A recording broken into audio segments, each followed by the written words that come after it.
where brevity is paramount. Jesus. That's it. I am done. I am not telling lies for a living any longer. I need a new job. Guys, please.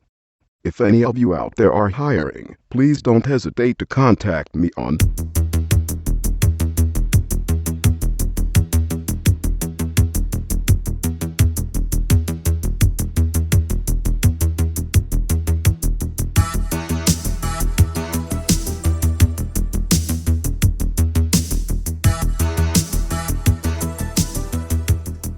Hello, and welcome to episode 25 of Chet and John's reassuringly finite gaming playlist. My name's John Denton. With me, as always, Chet Roivas. Wapan. So, if you've not heard the podcast before, quick breakdown. We do 2 top 10 lists. Starting at 10, game we played the least this week. Number 1, the game we played the most. We go back and forth. Some call them dueling playlists. I call them that. But enough whittering from me. Let's go. Number 10, Chet. Okay, right. My number 10 is Winehead on the Xbox 360. It's another Xbox Live indie game. You're becoming the preeminent source on XBleak. It's just because I downloaded so many and I'm trying to clear them out. And Winehead's another one I downloaded because I like the title, because it reminded me of Manhead from Bowfinger. That is supposed to be Scientology, where they wear those paper hats. Anyway, Winehead, there's a story, there's a cat, he's the president, he bans wine, there's riots, people find out that they can make their own wine by fermenting it in the head of dead birds. You play as a corkscrew, you're this corkscrew bouncing around the screen, and you have to bounce, like the default, if you don't press a button you just float to the bottom, so pressing it, you go up, it's the only button is A. And you have to float next to a bird's head to make it anxious, and then you make a glass of wine. And then it goes on to the next level, and there's a biscuit in your way that you have to avoid. After about a minute, there's 3 biscuits on the screen, and they're impossible to avoid, so you die. And then a caption comes up saying everyone got so depressed because they couldn't drink wine that they started drinking medical alcohol, like surgical spirit. Then there was a lightning strike, everyone got zapped by the lightning, and the entire human race was killed in a fire. All of this, that what I'm describing took about probably less than 2 minutes. So when it came up at the end, do you want another go? No thanks. I feel like am I in a dream right now? No, I'll tell you what. Actually happened? I've made it sound 10 times more interesting. You're a bouncing corkscrew. You have to float next to a bird. Next level, there's a biscuit in your way. Avoid the biscuit. I mean, honestly, it's really crap. But the fact that they're restricted to 10 minutes, as I've spoken about many times before, 10 minutes for the demo, I can't imagine anyone shelling out after that. 80 points? 80 points. I bet it's not made a penny apart from the guy's mum. Winehead. Yeah. Winehead. So my number 10 technically isn't my number 10, but it's one of these frustrating situations. It actually would be my number 1. It's Sleeping Dogs. But this is one of those strict embargoes where you signed your name and it's the law. So I can't really talk about it at all. Really frustrating, but I just want to say that next week, full lowdown review style on the show. Yeah, I like it. I don't care if that breaks the embargo. I think I can say that. Yeah. And I've said that before. But yeah, frustrating. So for next week, for the full lowdown, boom. Cool. Hopefully I'll have it by then as well. Sweet. Okay, my number 9 is Car Washer, Summer of the Ninja on the Xbox 360. It is yet another Xbox Live indie game. The last on the list, though, so this is it. Story: you're a kid. It's the summer holidays. He wants to become a ninja. He has no money, so he decides to open up his own car wash. It's simple. A car pulls up. You can stand on one of 4 sides of the car. You can direct either a sponge or a hose at the car, or you can You can point it in any direction, but you have to obviously aim it at the car, and you wash the car. But there's no gauge to tell you how clean the car is. You don't know when it's finished, so you just move around each side of the car, hose, sponge, over and over again, and then after about 2 minutes, I mean, it's a long-winded process. You get an animation of the guy in his car beeping his horn and tapping his watch like, hurry up, and you're like, okay, well, you just keep doing what you're doing. In the end, he drives off, and he doesn't give you any money. And then the same thing happens again, by which point the demo's over. Do you want to pay? Go fuck yourself. It's the longest 10 minutes I think I've ever spent in a game. 10 minutes that I'm never going to get back, and I feel it just doesn't work. It's horrible. Don't even investigate it. It's horrible. Still, at least it's got hose in it. Hose. You said it, boy. Number 9, Slender. I went back to it. You know, Slender. I talked about it a couple of weeks ago. This horror game. It's on my list as well. Yeah. Okay. So I went back to it and gave it another go, and I kind of worked out that the game crashing last time was actually my PC's fault rather than a deliberate design choice of the game, and managed to get a bit further, find a few more pieces of paper. I still think it's a little bit too obvious setup and then shock scare. I don't like that type of horror, really. It tends to be a bit more effective in a game because you're controlling it than it is in a film, where I just find it really cheap. But it's no doubt that it scares you, but then so does a fucking kid jumping out from round the corner if you're not expecting them. So, I like the fact that there's all these games coming out that people are making, small teams or just on their own, and trying to push boundaries in different ways with gaming horror, because gaming horror has kind of died a little bit on the consoles. So, it's such a powerful way to scare the fuck out of you, a video game, that I like the fact that these exist, but I didn't go as nuts for Slender as some. Yeah, no, I'm in the same boat. Basically, I've played it 3 times and I've never seen anything. I've discovered a few of the same. I've discovered that blue truck. I've never discovered a page. One of the pages you're supposed to collect. No. It's weird because people have been sort of talking about it as if it were a full game, and it's not. It's a nice idea, very, very well presented, and it's free. So if Google Slender game, if you've got a PC or a Mac, I'm sure it'll run it. There's all sorts of different settings you can choose for how sort of low res and fast you want to run. Yeah, it's not. It doesn't take much grunt. No, but I just you have to give it its due. I played it I played it in broad daylight with the sound down because it does put you on edge straight away. It is just a sort of very tense game, and you have to give it its due. But it's the kind of thing that it's the way that it's spread sort of virally and by word of mouth. Great, but it's getting to a point now where there's too much emphasis on it, and it's not. It never wanted that kind of attention. Yeah.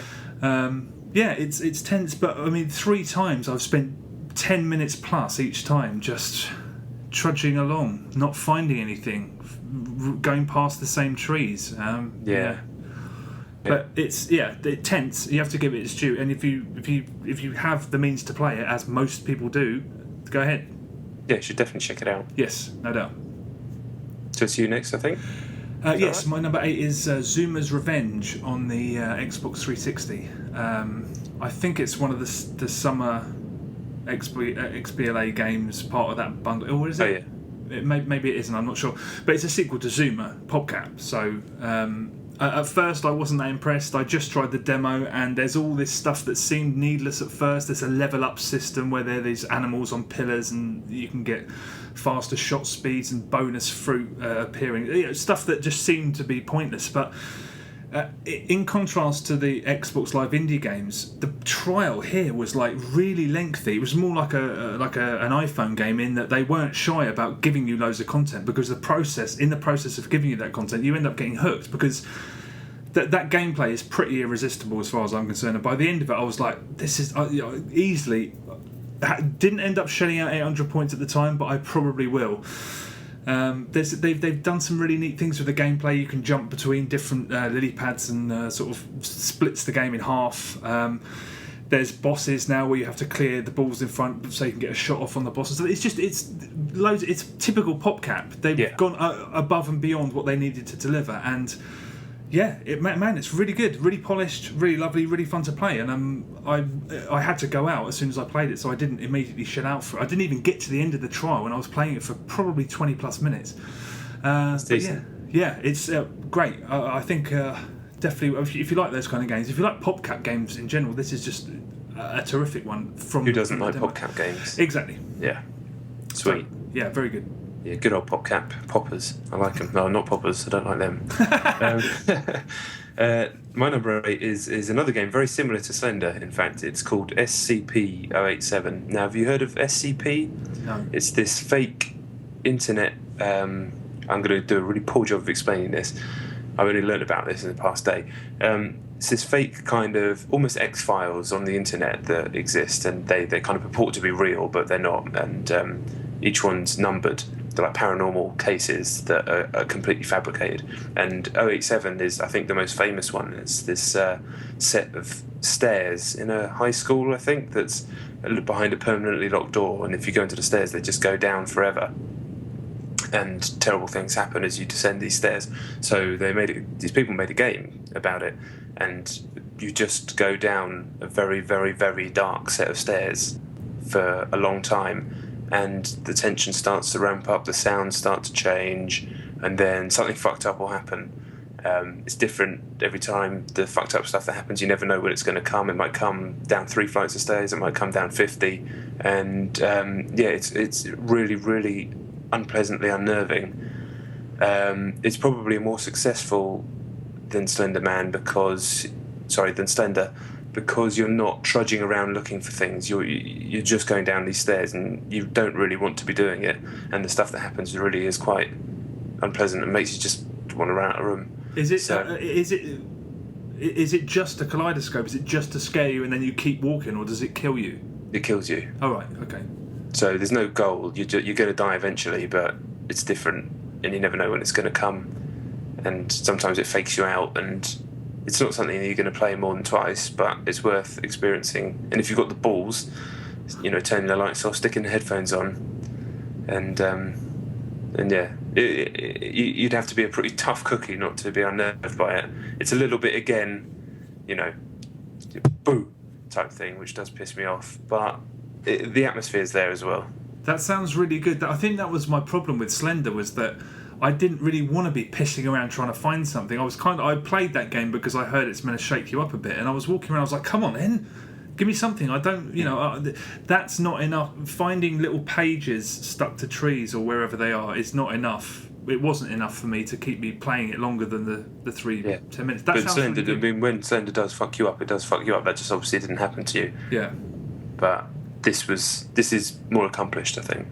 Is it a browser game, or what is it? No, it's the same sort of deal. Just Google it and you can download it. Okay. That sounds really, really good. It's pretty cool. I love all this stuff that I said before. The fact that all this stuff exists, and all these people are coming out with new ideas, and whether they fail or not, I just like the fact it's happening. It's such a contrast to the big console games, and I like the fact that they both exist in the same place. Yeah, indeed. Okay, right, my number 7 is Quantum Conundrum. I think that's the title. Oh yeah, I've been intrigued by this one. Have you heard of it? Yeah, isn't the person that made Portal.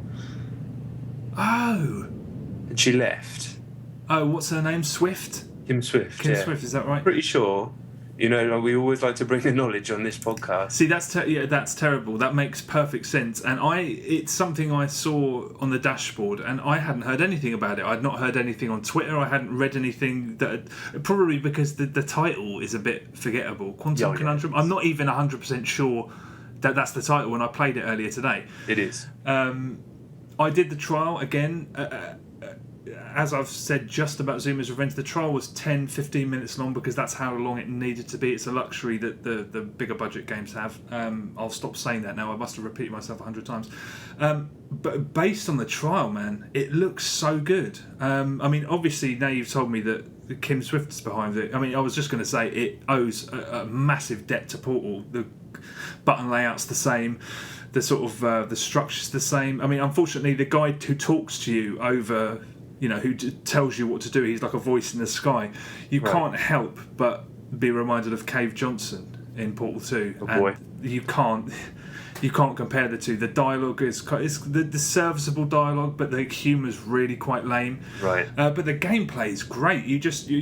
There's kind of sort of a Bioshocky look. There's all these Victorian interiors and all this old furniture and stuff. But you're walking through this house, and there's probably 4 or 5 puzzles, I'd say, and you just learn how to use these 3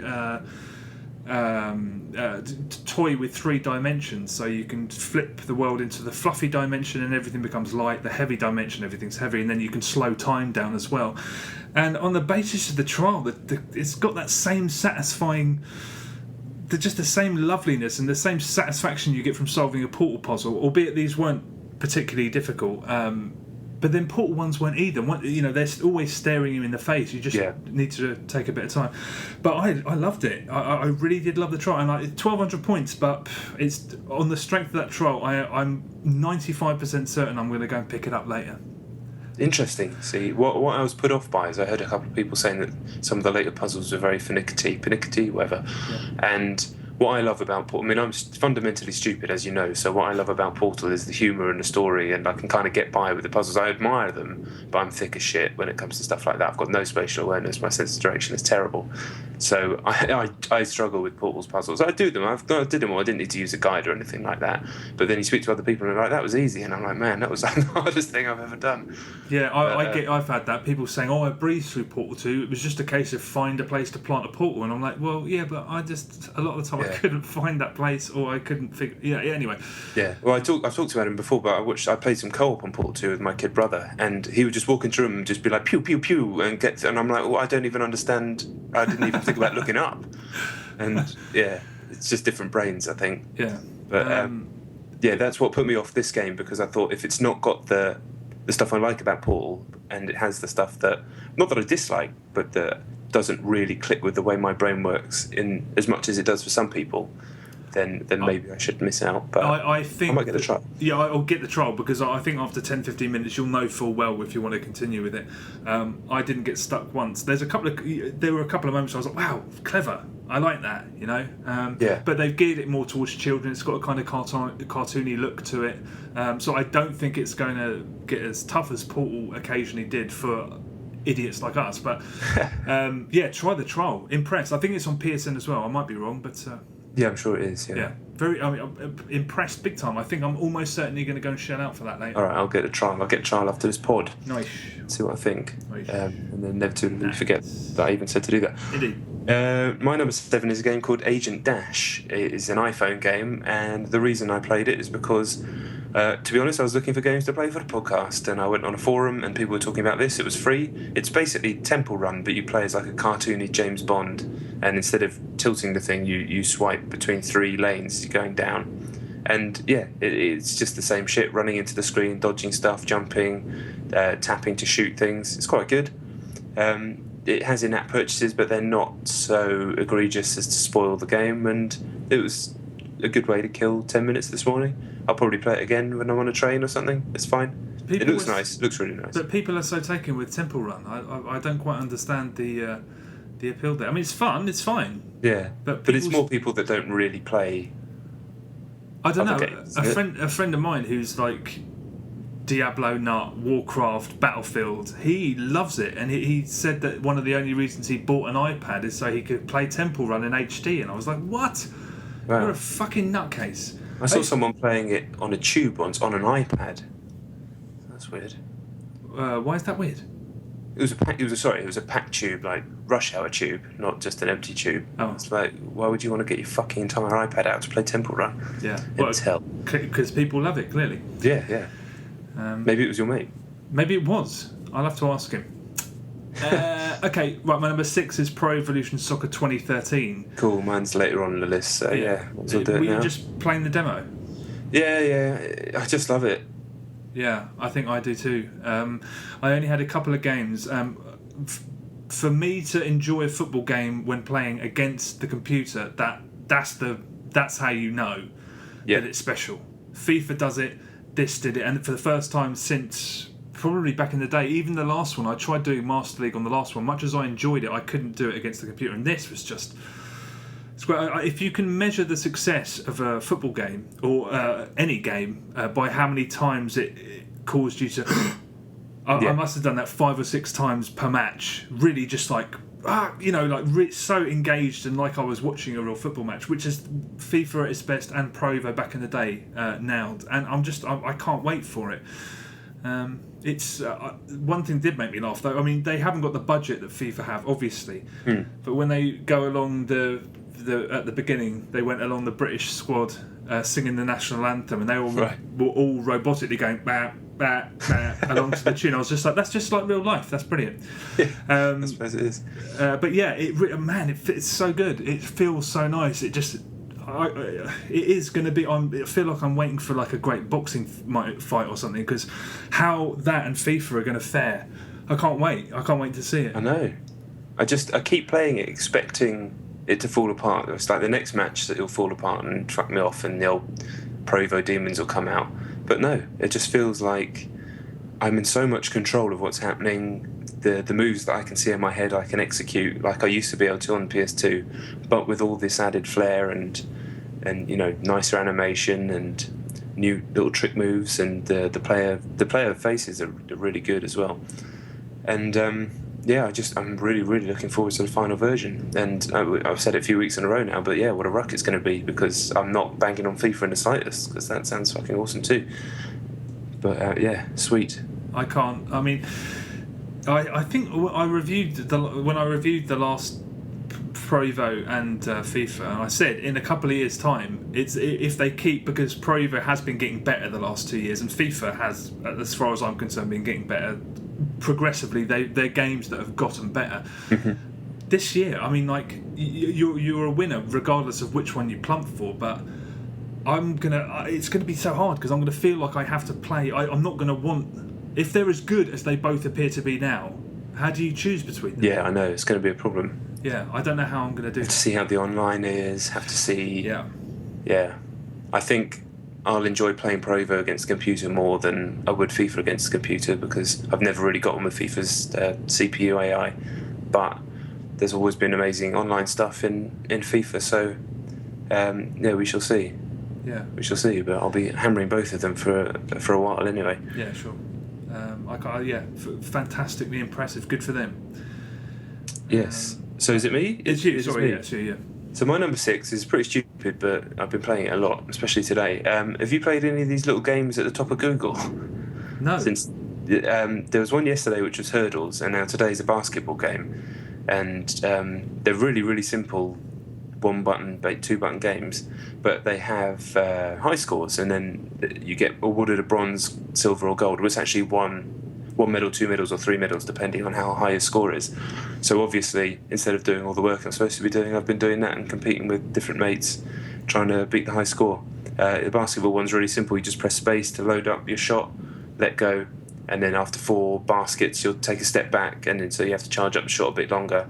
And we were getting to the point where if you missed, even if you hit the rim as your shot went in, you'd fucked up your round. You had to hit every shot as a swish to get the scores that we were getting. Fucking hell. I just feel ashamed of myself. But I'm looking forward to seeing what tomorrow's one is, and I think they might be doing one for every event or something. So if you go, it's just at the top of Google? Yeah, you know how they changed the logo the whole time? This one's got a play symbol in it. You just click the play and then you can play. Shit, I'll have a look. It's like when they did Pac-Man in the logo and shit. I don't think I ever saw that. No, that was clean. But these are fun. Super simple. The type of idiotic simplicity that ends up taking up far more time than something that's been made for 100 million times more. Yeah.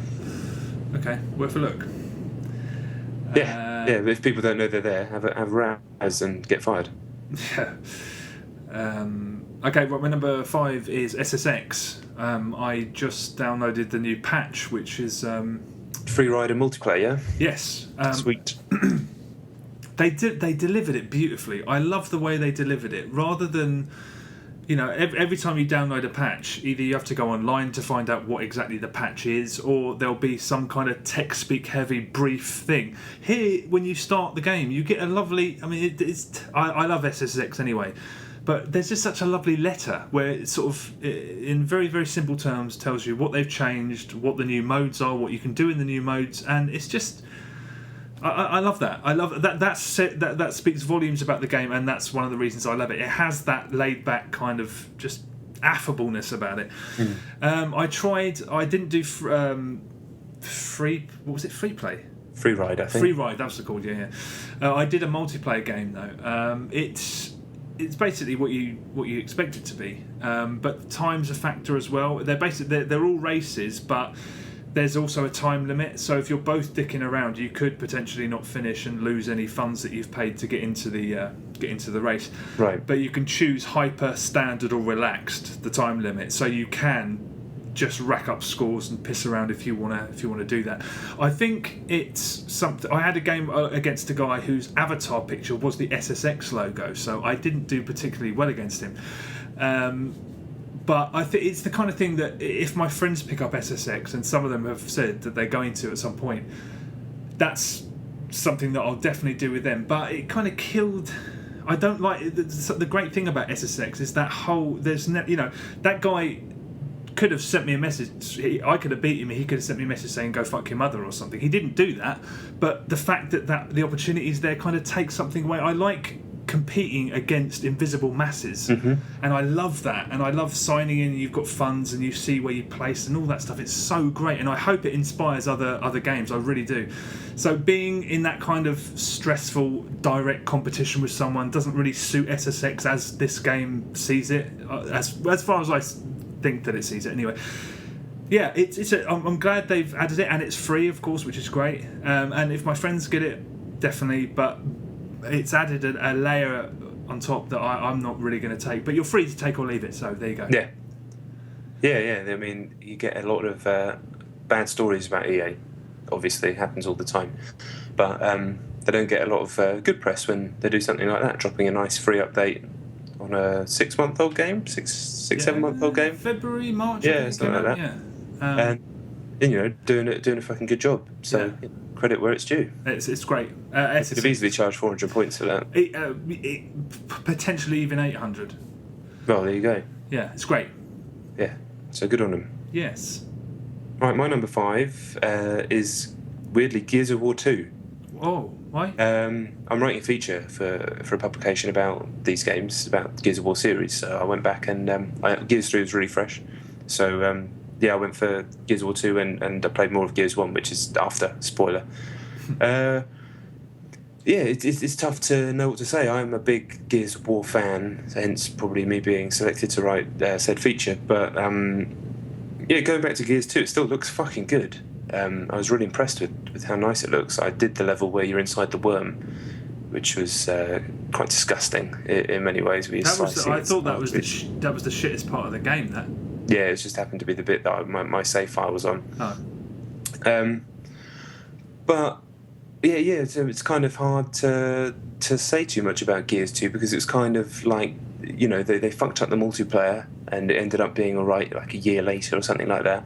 And the campaign first time through I thought was spectacular, but I think it's probably the least replayable Gears because it was more about set piece and scope and spectacle than the skirmishes that you want to replay and have different tactics in. So I think Gears 2 will end up being the one that it's not going to be the Empire Strikes Back of the Gears trilogy. I think it's going to be the one that's kind of forgotten about. But still, I was very impressed how a 3 or 4-year-old game looked. Yeah, it still looked fucking good. A lot better than most games that come out now. Yeah.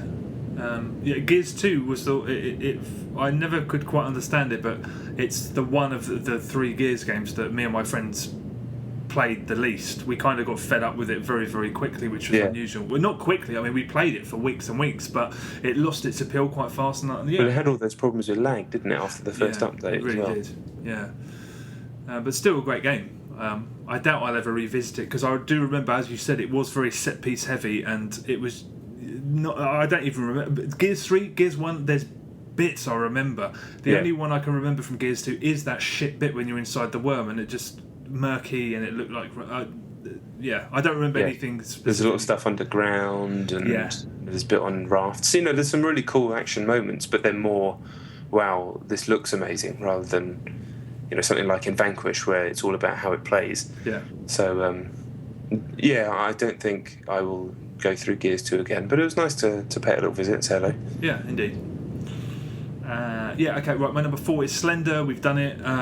If you just get it, if you've got a PC or a Mac, have a look.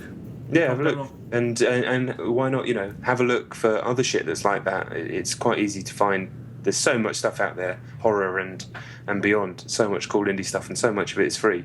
And if you ever want, us to talk about it for whatever reason you might want us to do that, then just drop it on our Facebook. You can find it on Facebook. Just type in Chet and John. It's easy. Or fucking just Twitter us or something. You know how to use a computer. I will say though, if you are looking to be scared and you do like the sound of it, don't go onto YouTube, because there's people playing it everywhere. People have filmed themselves playing it and getting scared shitless and whatever, but that will spoil its only tricks, so swerve those. Yeah, definitely do. Especially as it's free. Genuine. So, as I said, my number 4 is Gears 1. Gears 1 is an amazing game, really. I think it's so underrated. I mean, I know at the time it got huge review scores, and I lobbied for it to get a 10 out of 10 in Games TM with certain members of the team. But it's kind of one of those games that is often lambasted as the kind of nadir of good taste and quality writing and all that sort of stuff. And yeah, I mean, in terms of how it's written, it's the clunkiest of the three by far. Just going back to it, you're like, that dialogue's pretty fucking shit. But I've always had a soft spot for the characters, the lunk-headed idiots that they are, because I know who they are, and their motivations are pretty simple. We've got to fucking shoot everything, and we're really suitable for that task because we've got loads of steroids and big guns. And some of them say loud things that are quite funny. And I've always, this is a game about slamming into walls and shooting monsters. It's not really trying to be anything more than that, especially the first one. It didn't really try to be anything other than what it is. And I've always thought it was unfairly slated with it, because always think about games like Fracture or truly shit, boring, generic characters that might as well not exist. And Gears is always the one that's picked on by critics, and I think unfairly. I'm not trying to say that it's anything special in that respect, but who doesn't like Coltrane? He's all right. And just looking back on how it was designed, almost like a platformer from above, the way you sling yourself between cover, that's much more prevalent in the first game than in 2 and 3. That hadn't really been done before. There's other games with cover in, I know, but I can understand how they wanted to make this blend of Killswitch and Resi 4, and then with all the co-op and everything, they made a fucking incredible game, and it changed the way that genre is now, and it changed the way even other genres are, that they had to suddenly feel like they needed to incorporate cover and guns as much as anything else. But no, I don't think anyone's really managed to capture the AI, the skirmishes, the kind of flanking mechanics of Gears, the chunky, gristly combat. Vanquish is a better shooter, and you could call it a cover shooter technically, but they're so different, I don't think it's even worth comparing them. But I don't think any other cover shooter has ever managed to quite hit the heights of that series. If you can call the second Drake Uncharted game a cover-based shooter, and I suppose you could. Yeah, you can. Yeah, I'd say that's superior to Gears. Oh, I disagree massively on that one. But I don't like the shooting parts of those games at all, really.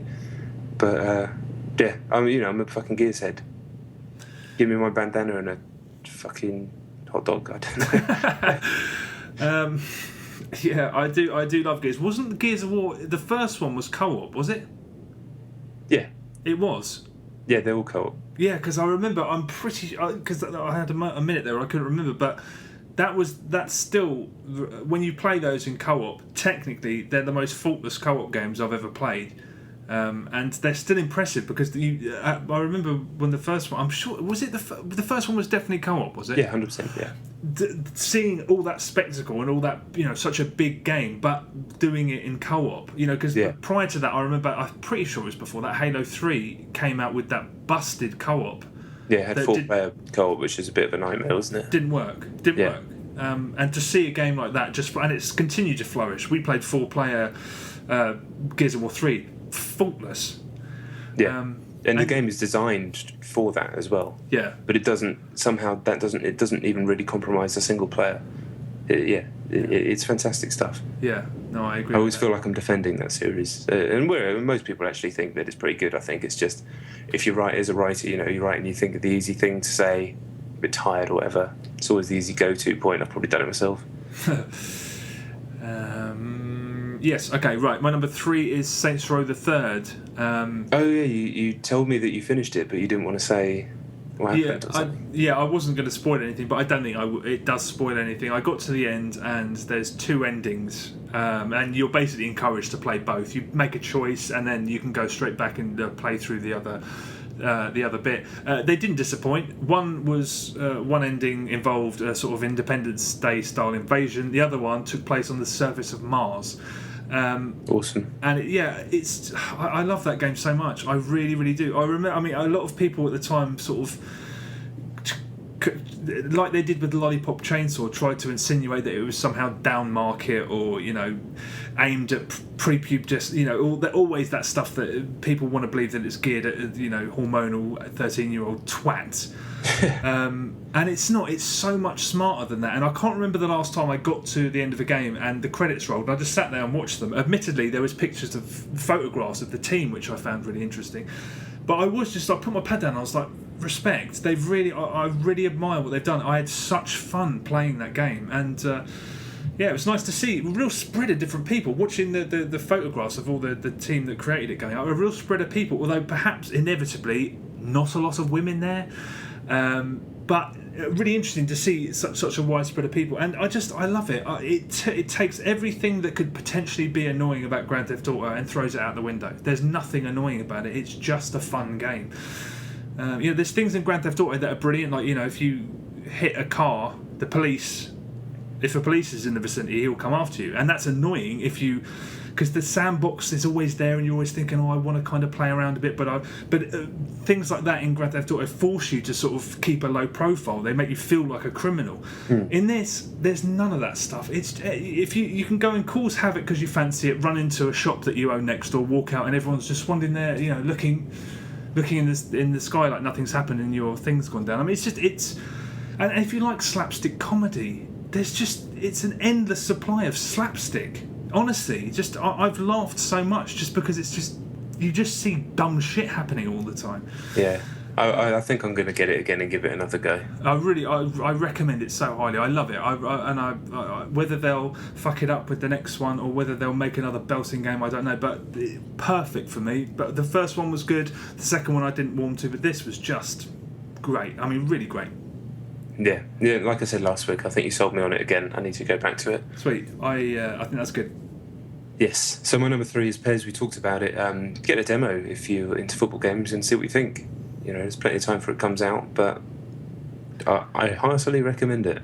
Are they going to bring out a Wii one again? That weird Sabutio style thing with the... I don't know, to be honest. I mean, Wii U will be out by then, or close to. Oh, yeah. We hope. So I don't know what's going on there.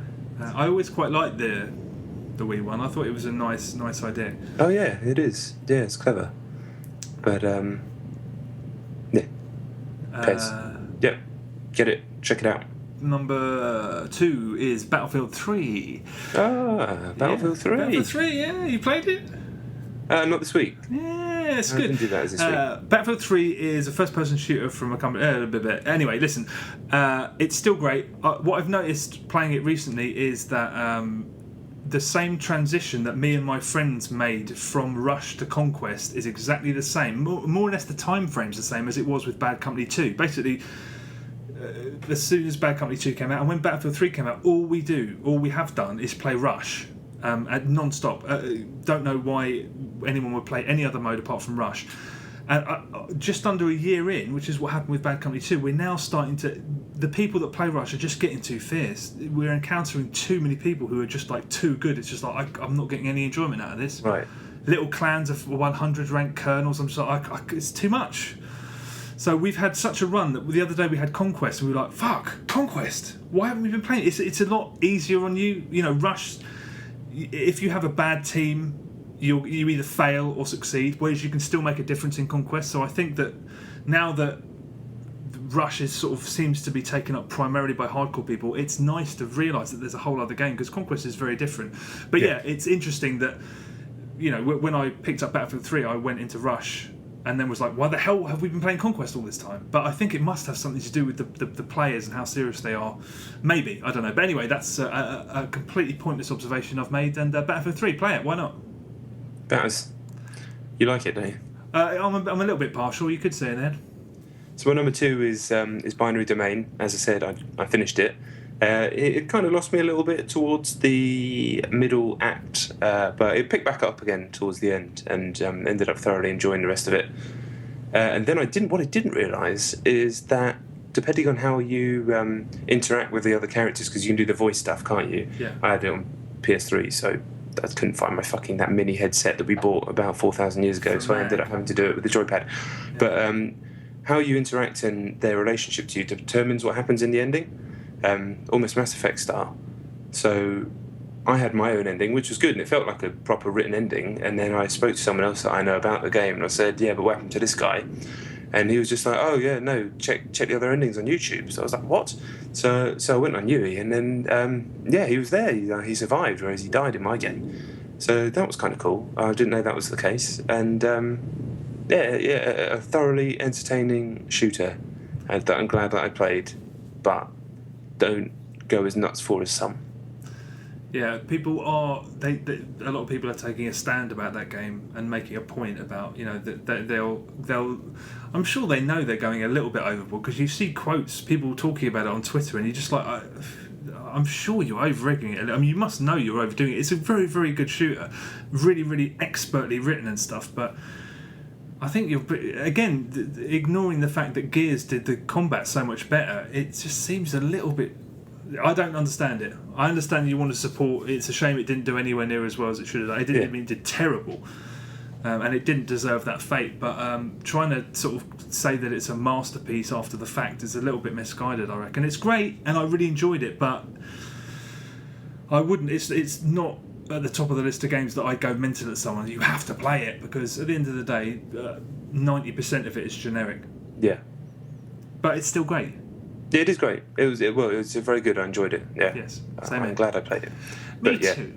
And perhaps I need to not get so frustrated. Not frustrated, but I react a little bit to other people's reactions. I guess that's normal.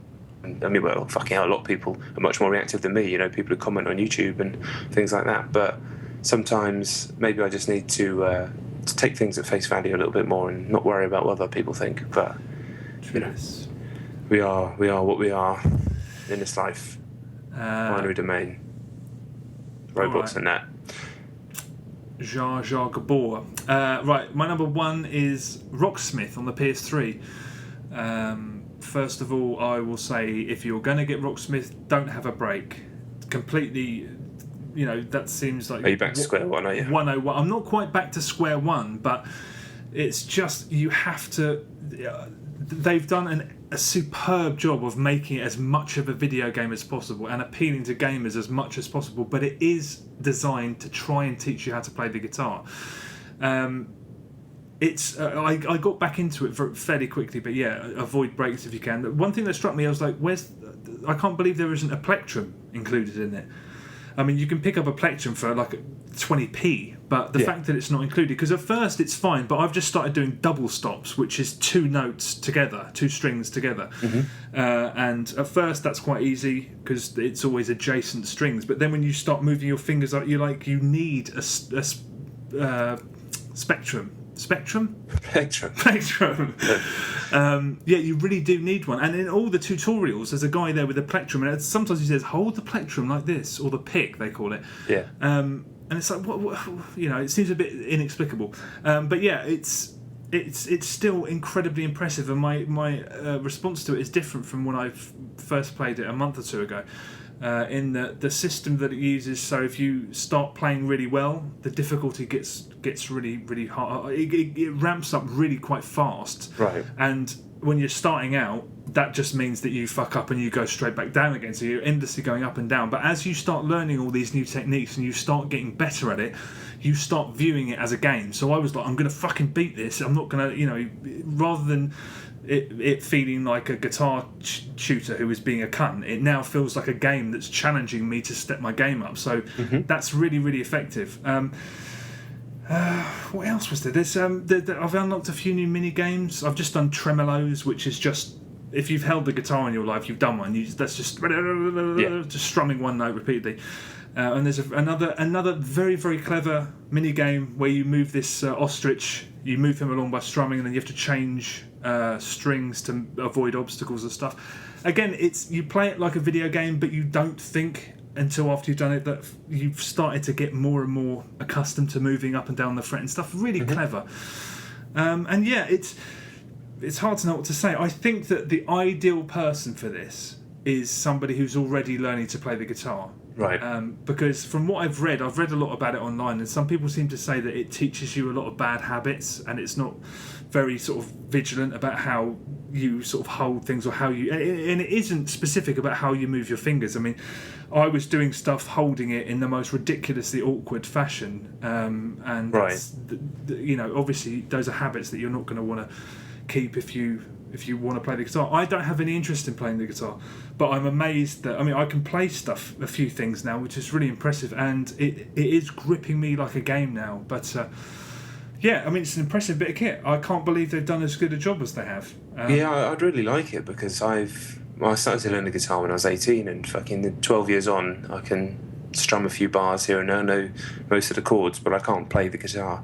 Yeah. So it sounds like it's sort of pitched at exactly where I need to be able to take it. Basically, I either need someone who's a real person to teach me the rest of guitar, or this, if I'm ever going to get to the point where I can actually say that I can play it. Yeah, I think it will work. I think because I don't have that hunger, I've never really been interested in learning to play guitar. I'm doing it because it's my job and because I want to progress in the game. But I think the people who will benefit the most, obviously, are people who want to learn the guitar, but people who are already learning it, say with they're not the only people who will get something out of it, but I think that's the ideal scenario, because then if there are bad things or sort of sloppy techniques that you end up, habits that you end up picking up, someone's there to tell you not to do it. Maybe you'll learn to play the guitar with Rocksmith and you'll play it like a complete and utter weirdo, and people will think that's the most charming thing in the world, and you'll become the president, whatever.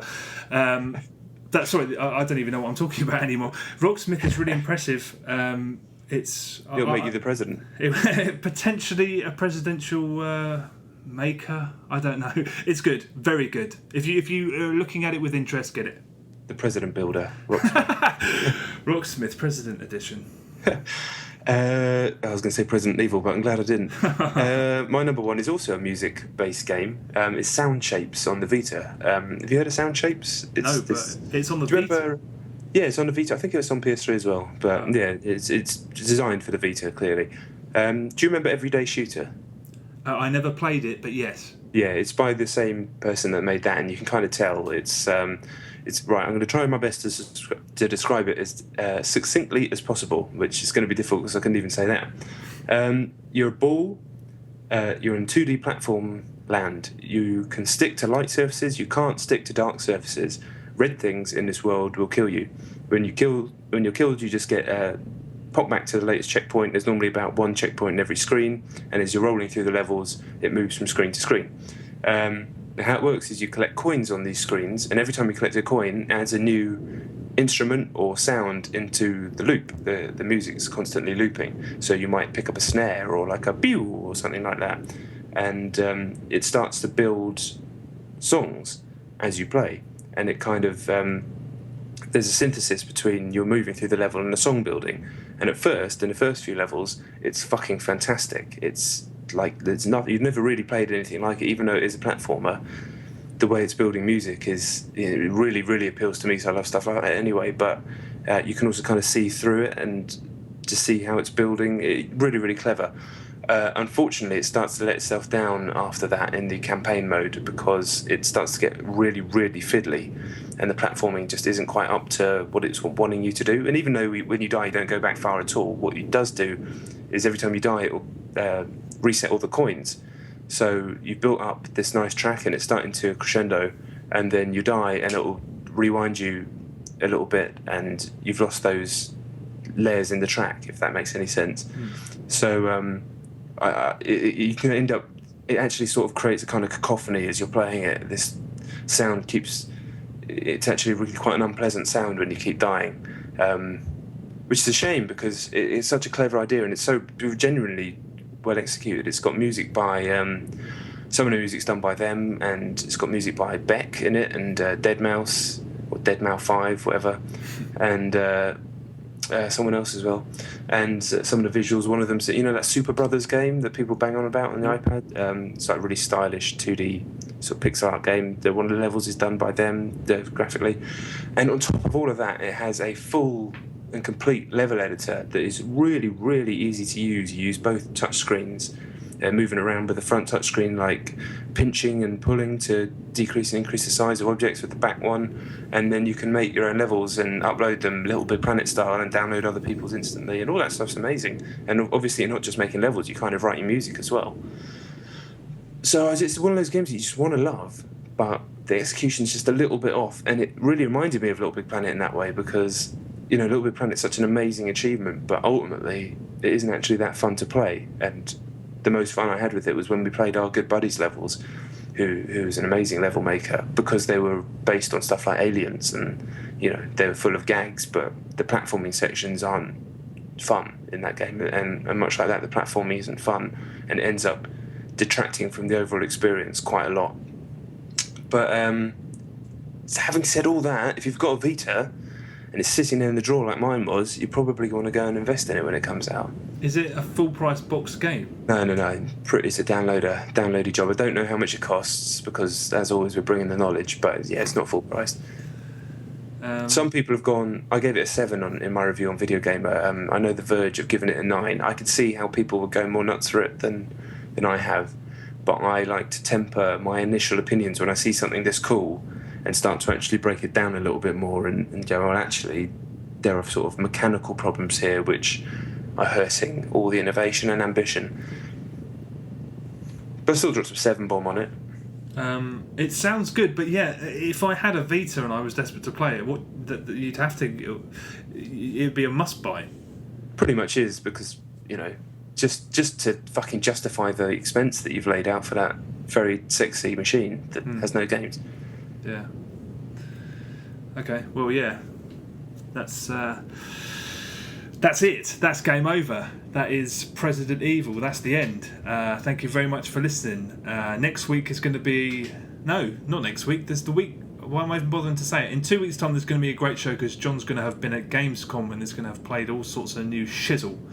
Next week's will be another shit one, but stick with us through that. Thank you very much for listening. Check out the website if you haven't already. I'm sure you have. Twitter, Facebook, social media, you know the deal. Thanks very much for listening. Yeah, thank you. We're going Sizzler, and it's thefiniteplaylist.com. It's the website. You got it. Yeah. President Evil.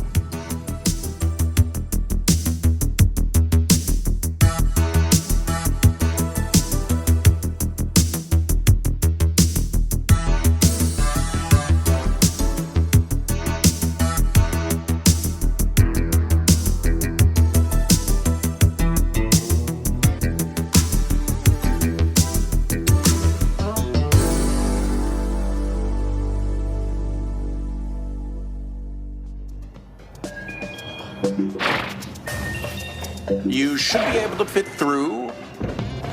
Don't forget to breathe. It's an important aspect of life. Yes, you. Box your stuff. Out the front door. Parking lot. Car. Goodbye.